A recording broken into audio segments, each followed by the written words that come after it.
Welcome to This Explainer. Today, we're unpacking the truly cinematic story of a man who completely redefined what it means to be successful. You know, we often associate immense wealth and corporate dominance with really loud voices, aggressive tactics, and endless PR campaigns. But the life of Ratan Tata? Well, it proves that you absolutely do not need to be loud to be powerful. In fact, as we're going to see, some of the most profound impacts in history have been made in near total silence.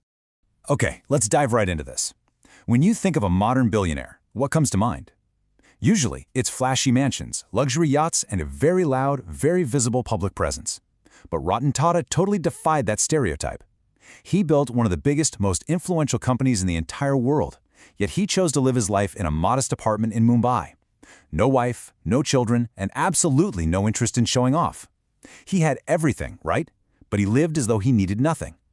So the big question is, how does a man with such immense power remain so remarkably grounded? That brings us to our first section. Born into a storm, a foundation of resilience. Because to really understand the man, we have to understand the boy. And while he was born into the legendary, incredibly wealthy Tata family, his early life was actually far from the peaceful, privileged existence you might expect. Tracing his roots back, he was born in Bombay in 1937, and his whole world was upended in the 1940s when his parents divorced. Now, in India at that time, divorce was incredibly rare and carried a massive social stigma. Because of this, Ratan was sent to live with his grandmother.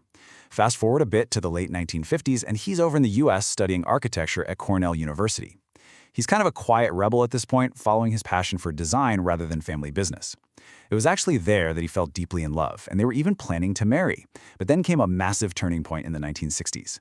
His grandmother fell terribly ill. Bound by a deep sense of duty, he rushed right back to India, and heartbreakingly, by the time he could finally return to the US, the love of his life had married someone else. It was a profound heartbreak that never truly healed, and in fact, he never married. His grandmother, Lady Navajbai Tata, who raised him, instilled a really profound belief in him. She told him, "It doesn't matter how much money you have, it matters how you treat people." And you know, this wasn't just a nice saying for him. This single lesson became the absolute moral compass for his entire life. She made sure that despite the immense wealth surrounding him, he wasn't spoiled. He learned discipline, simplicity, and most importantly, deep empathy, traits that would eventually steer a multi-billion-dollar empire. Moving on to Section 2, the quiet ascent to power, from the factory floor to the boardroom. His return to India marked the beginning of a grueling, decades-long journey where he was constantly, almost aggressively, underestimated by the old guard of Indian business. He's too soft, too gentle, too emotional. Can you imagine? That was the actual whisper campaign against him. Armed with a prestigious Cornell degree, he didn't just waltz into an air-conditioned corner office. Instead, in 1962, he started at the absolute bottom. He joined Tata Steel in Jamshedpur as a blue-collar worker. He literally wore a hard hat, handled the blistering heat of the furnaces, shoveled coal, and ate right alongside the day laborers. He wanted to learn the business from the dirt up. The senior executives mocked him for it, but Ratan just absorbed it all in complete silence, preparing for a future literally nobody else could see. Well, all that quiet preparation totally paid off. In 1991, the legendary leader J.R.D. Tata shocked the corporate world by naming Ratan as his successor. And let me tell you, the Tata Empire at that time was chaotic. We're talking 90 fragmented companies, many of them bleeding money, acting like entirely separate little kingdoms. Ratan stepped in and enacted a silent but absolutely brutal revolution. He brought those 90 fragmented companies under one single unified vision and logo. He didn't hesitate to push out the old leaders who refused to modernize. He took massive, bold bets on technology, like Tata Consultancy Services. And crucially, he demanded that his leaders prioritize ethics over their own egos. Slowly but surely, that fractured empire transformed into a global powerhouse. Which brings us to Section 3, Revenge and the People's Car, Building India's Pride. Because as with any truly great life story, there are always massive hurdles. This next chapter is turbulent, filled with some crushing public failures, and frankly, some of the most stunning redemptions in corporate history. So, picture this. Ratan desperately wanted to build the first truly Indian car, the Tata Indica. But shortly after its launch in 1998, it faced heavy performance issues and sales just completely tanked. The media absolutely tore him apart. Bowing to intense pressure, he flew to Detroit in 1999 to try and sell the car division to Ford. During the meeting, a top Ford executive looked him dead in the eye and delivered a brutal insult. He said, "You don't know anything about cars. If you give us this company, we'll do you a favor by buying it." Now, Ratan didn't argue, he didn't yell or show any anger, he just quietly got up, walked right away from the deal, and flew back to India. And this brilliantly illustrates the sheer power of just letting your work do the talking. Fast forward to 2008. Ford is suddenly in deep, deep financial trouble, bleeding money on its luxury brands. Ratan Tata returns to the negotiating table, but this time, he's the buyer. For a staggering $2.3 billion, the Tata Group purchased Jaguar and Land Rover right out from under Ford. The very same executives who had humiliated him a decade earlier were now literally thanking him for saving them. It was a cinematic mic-drop moment of pure, poetic justice, driven entirely by his quiet resilience. But you know what? His most famous automotive bet wasn't actually a luxury car, it was a promise. Sitting in massive Mumbai traffic in the pouring rain, Ratan saw a family of four balancing dangerously on a single little scooter. His heart just broke at the immense danger they were in simply because they couldn't afford a proper car. So he made a silent promise to himself to build a car for the common man, priced at around $2,000. The entire world called it impossible, literally said it couldn't be done. But in 2008, he proved them wrong and unveiled the Tata Nano.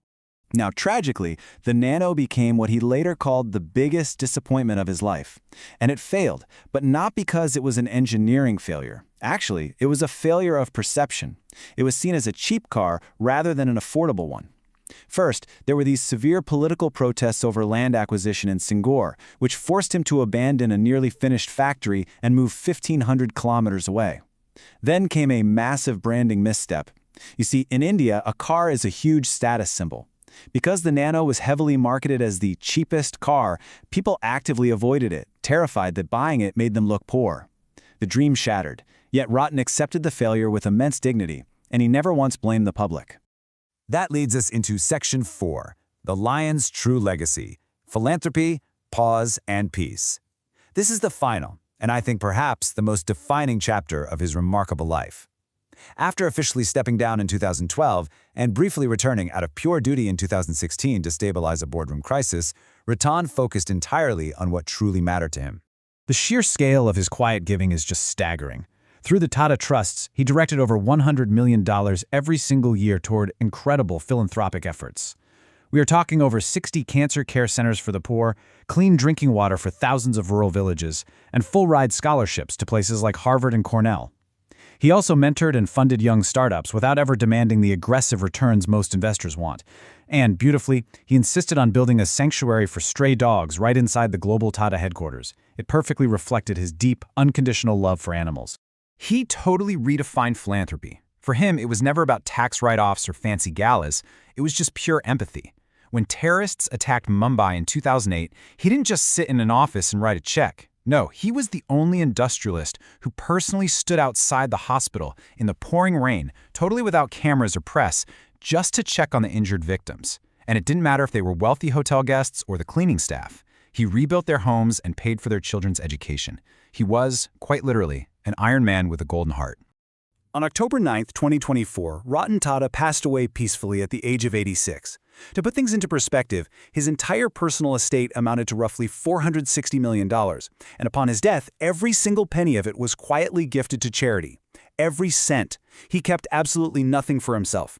He died exactly as he lived, silently, without ever asking for attention, and giving everything he had to make the world just a little bit better. He once left us with this incredibly powerful reflection. I was born rich, yes, but I wanted to die useful. That one sentence completely encapsulates the entire philosophy of a man who spent his nights alone in a modest apartment with his rescue dogs, yet somehow managed to touch millions upon millions of lives.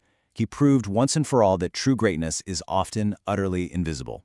You don't need to be loud to be heard, and you certainly don't need to step on others to rise. So as we wrap up this explainer, I think the biggest takeaway here is that Ratan Tata taught us a universal truth. People will eventually forget your money, they'll forget your titles, and they'll forget your cars. But they will never, ever forget how you made them feel. He challenged our very definition of what a billionaire should be. So, looking at his quiet, profoundly powerful life, what will your legacy be? Thank you so much for learning with me today. Take this lesson, lead with purpose, and always remember that kindness never dies.